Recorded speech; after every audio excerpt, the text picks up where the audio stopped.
Iran യുദ്ധം മൂലമുണ്ടായ കുതിച്ചുയരുന്ന ഇന്ധനവിലയും jet ഇന്ധന ക്ഷാമവും ഈസ്റ്റർ അവധി ആഘോഷിക്കാൻ ആഗ്രഹിക്കുന്ന കുടുംബങ്ങൾക്ക് തിരിച്ചടിയാകുമെന്ന് എയർലൈൻ മേധാവികൾ മുന്നറിയിപ്പ് നൽകിയിരിക്കുകയാണ്.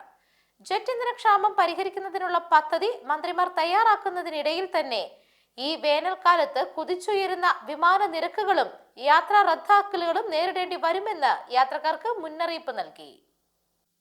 ജെറ്റ് ഇന്ധനക്ഷാമം പരിഹരിക്കുന്നതിനായിട്ടുള്ള അടിയന്തര പദ്ധതികൾ വൈറ്റ് ഹാളിൽ സർക്കാർ തയ്യാറാക്കിക്കൊണ്ടിരിക്കുകയാണ്. എന്നാൽ വിതരണം നിയന്ത്രിക്കപ്പെടാം.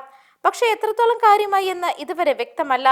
ആവശ്യമുണ്ടോ എന്ന് ഞങ്ങൾ ആലോചിച്ചുകൊണ്ടിരിക്കുകയാണെന്നാണ് ഒരു സർക്കാർ വൃത്തം പറഞ്ഞത്. ഈ ആഴ്ച യൂറോപ്പിൽ ജെറ്റ് ഇന്ധനത്തിന്റെ വില റെക്കോർഡ് ഉയരത്തിലേക്ക് കുതിച്ചുയർന്നു. സംഘർഷം ആരംഭിക്കുന്നതിന് മുൻപുള്ളതിനേക്കാൾ ഇരട്ടി വിലയിലാണ് നിലവിൽ എയർലൈൻ കമ്പനികൾ നിൽക്കുന്നത്. സംഘർഷം പൊട്ടിപ്പുറപ്പെടുന്നതിന് മുൻപ് തന്നെ കുറഞ്ഞ വിലയ്ക്ക് ആവശ്യത്തിന് ജെറ്റ് ഇന്ധനം മൊത്തത്തിൽ വാങ്ങിയതായി ചില എയർലൈൻ മേധാവികൾ പറഞ്ഞു.